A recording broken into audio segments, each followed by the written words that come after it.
Oh my god, the person behind me is parking really badly. It actually gives me anxiety.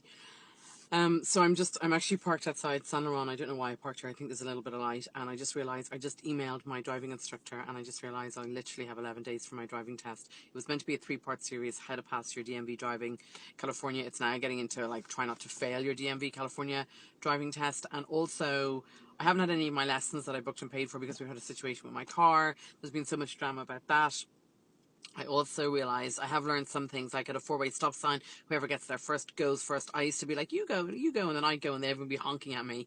Then also, there's no such thing as, you can't do rolling stops. They're not going to be allowed in your driving test at all. And there's some people getting out behind me to, I don't know what they're doing, filming or something.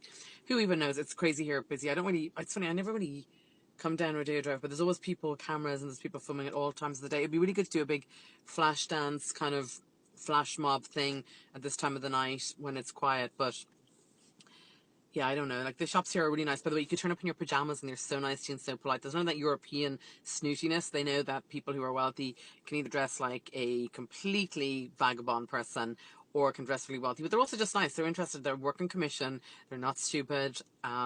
Also, Beverly Hills is a cool city because it's got a female mayor, Lily Boss. She's very pro-business.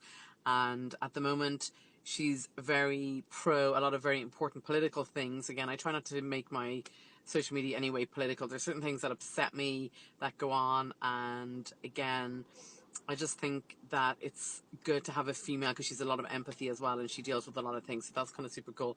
But again, I'm parked here and I'm just having this moment where I'm having a bit of a meltdown because I've just said as well, announced that I'm going to do a skincare range, another skincare range, a 30-day challenge to see can we put together a skincare. So obviously I have Dermaface MD skincare, which is my original brand. I also have Aerospace MD, which are my skincare tools, and they're two separate. They're on my same website, and I want to do a sort of a something that's pink and baby blue, and I kind of have an idea for the name. It'll be a love letter to Los Angeles. It will also incorporate, you know, when I was at school, in Catholic school, I was in trouble for listening to Snoop Doggy Dogg and NWA. The cassettes were confiscated by the nuns.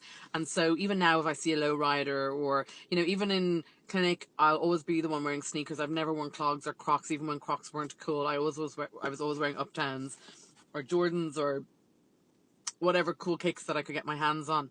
And so I want this to be a more urban, a more street brand, but yeah, with all the medical excellence and all the hours. I've 10,000 hours of injecting hyaluronic, and I really know hyaluronic and I really understand it.